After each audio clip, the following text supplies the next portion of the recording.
3000 ಮಟ್ಟಕ್ಕ 3000 ಮಟ್ಟ ಅಂತ ಯಾಕಾಗೈತಿ?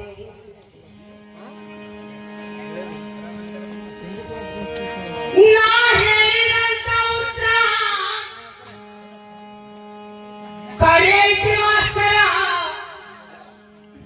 ಏನಂತೀರಪ್ಪ ನಿಂದು ಗೋಗಲಿ ಉತ್ತರ ನಮ್ದು ಬುಕ್ನಾಗ ಐತಿ. ಹೋಗಲಿದ್ರು ಕರೆಯೈತಿ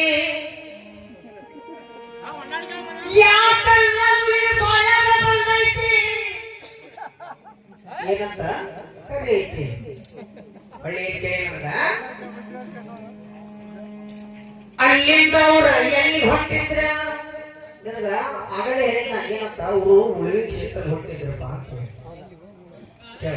ಆ ಉಳಿವಿ ಕ್ಷೇತ್ರ ಹೋಗಿಂತ ಮೊದಲೇ ಹೋಗಿದ್ರು ಅವರು. ಸೀದಾ ಅರಳಿಕಟ್ಟಿಗೆ ಹೋಗಿ ಅರಳಿಕಟ್ಟಿಯಿಂದ ಉಳಿವಿ ಚಂದ್ರಬಸವೇಶ್ವರನ ಕ್ಷೇತ್ರಕ್ಕೆ ಹೋಗ್ಯಾರ. ಹೌದಾ? ಇಲ್ಲ ಯಾರಂದ್ರೆ ಯಾರೇನ್ ಮಾಡಕ್ ಬರಲ್ಲ.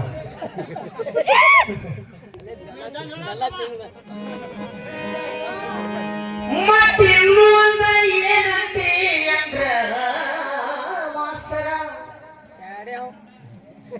ನಮ್ಮ ಚಾವಿ ಅವ್ರ ಕೈಯಾಗ ಕೀಲ್ ಅದು ಎಲ್ಲ ಅವ್ರ ಕೈಯಾಗ ಬೇಡಪ್ಪ. ನಮ್ಮ ಚಾವಿ ನಮ್ಮ ಹತ್ರ ಇಲ್ಲ, ಮತ್ತೆ ಕೈಗೆ ಹಾಕೊಡು.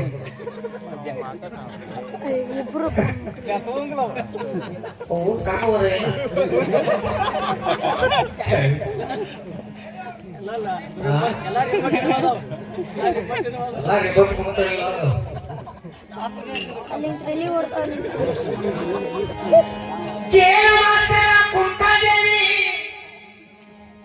ಇಲ್ಲಿ ಬರೋಣ. ಸೂರ್ಯೇಂದ್ರ ಗರ್ಭವತಿ ಆಗ್ಬೇಕಂದ್ರ ಗರ್ಭವತಿ ಯಾಕಂದ್ರ ಸೂರ್ಯನ ಹೆಂಡತಿನ ಆ ಸೂರ್ಯನ ಹತ್ರ ಹೋಗಾಕ ಹೆದರ್ತಾಳ. ಸುಟ್ಕೊಂಡು ಸತ್ತಿಗೆ ಹೌದಾ? ಅದಕ್ಕಾಗಿ ಆ ಸೂರ್ಯ ದೇವನ ನಡೆಸಿದಾಗ ಸೂರ್ಯ ದೇವ ಬಂದ ಭೂಮಿಗೆ ಬರ್ತಾನಲ್ಲ.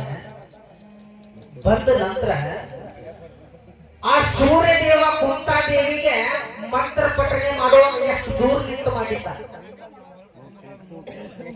ಅಲ್ಲೇ ಮಕ್ಕಳಿದ್ದಾನೆ. ಇನ್ನು ಮಂದಿ ಎಷ್ಟು ಓದಿ ಎಷ್ಟು ಓದಿ ನಾ ಹೇಳ್ತೀನಿ. ಅವ ಸೂರ್ಯನ ಹುಟ್ಟಿಲ್ಲ, ಪಾಂಡವರಾಜನ ಹುಟ್ಟಿ ಅಂತಾರೆ. ನಾನು ಮತ್ತ ಹಂಗೇನಾರ ಕೇಳುದಿದ್ರ ಕೇಳಪ್ಪ ನನ್ನ ಮಾಸ್ತರ.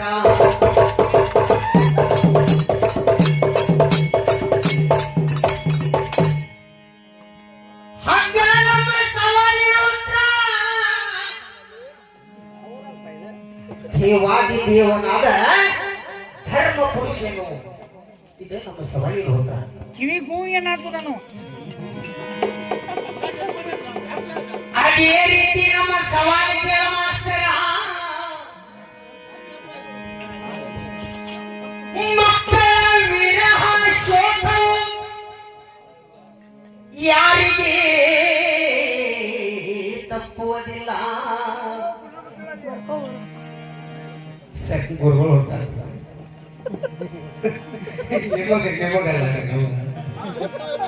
ಹೇಳ ಮಾಸ್ತರ